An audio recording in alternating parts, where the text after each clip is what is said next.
بسم اللہ الرحمن الرحیم، اللہم صلی علی محمد وعلی آل محمد۔ السلام علیکم ورحمۃ اللہ وبرکاتہ۔ وقت کی قدر کا دلچسپ واقعہ۔ اٹلی کا ایک ڈاکٹر بڑا محنتی آدمی تھا۔ وہ عربی جانتا تھا اور اس نے عرب حکمہ کی عربی کتابوں کا ترجمہ اطالوی زبان میں کیا۔ اسے اس کام میں 2 سال لگے۔ اس کے بعد وہ بیمار ہو گیا۔ ڈاکٹروں نے تشخیص کی کہ وہ کینسر کا مرض ہے، اور یہ بھی بتایا کہ زیادہ سے زیادہ 2 سال تک یہ زندہ رہے گا۔ 2 سال کے بعد اس کی موت متوقع ہے۔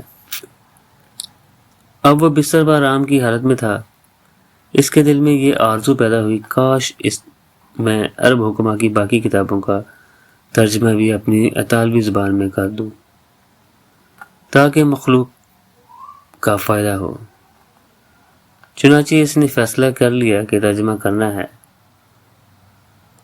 اس نے لائبریری میں سے عرب حکمہ کی بہت سی کتابیں منگوا لیں جو کہ طب و حکمت سے متعلق تھیں۔ جب ان کی چھان بین کی کہ کون سی کتابیں اہم ہیں جن کا ترجمہ ہونا چاہیے، تو وہ کتابیں اس نے الگ کر لیں اور انہیں گنا تو وہ 80 کتابیں تھیں۔ اب وہ ترجمہ کرنے کے لیے ذہنی طور پر تیار ہو گیا، حالانکہ وہ بیمار تھا، کینسر کا شدید مریض تھا۔ اس سے بڑھ کر یہ کہ اسے بیمار تھا، موت سر پر منڈلاتی نظر آ رہی تھی، لیکن اس سب کے باوجود وہ اس عظیم مہم کے لیے بالکل تیار ہو گیا۔ اس نے ترجمہ کرنا شروع کر دیا۔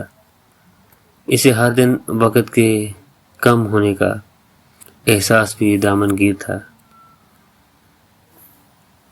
لیکن وہ اپنے کام میں لگا رہا۔ آپ حیران ہوں گے کہ اس نے پورے 2 سالوں کے اندر 80 کتابوں کا ترجمہ اطالوی زبان میں مکمل کر لیا۔ ویڈیو اچھی لگی ہو ویڈیو کو لائک کریں، شیئر کریں اور چینل کو سبسکرائب کریں۔ شکریہ۔ کیا آج آپ نے درود پاک پڑھا ہے؟ اللہم صلی علی محمد وعلی آل محمد۔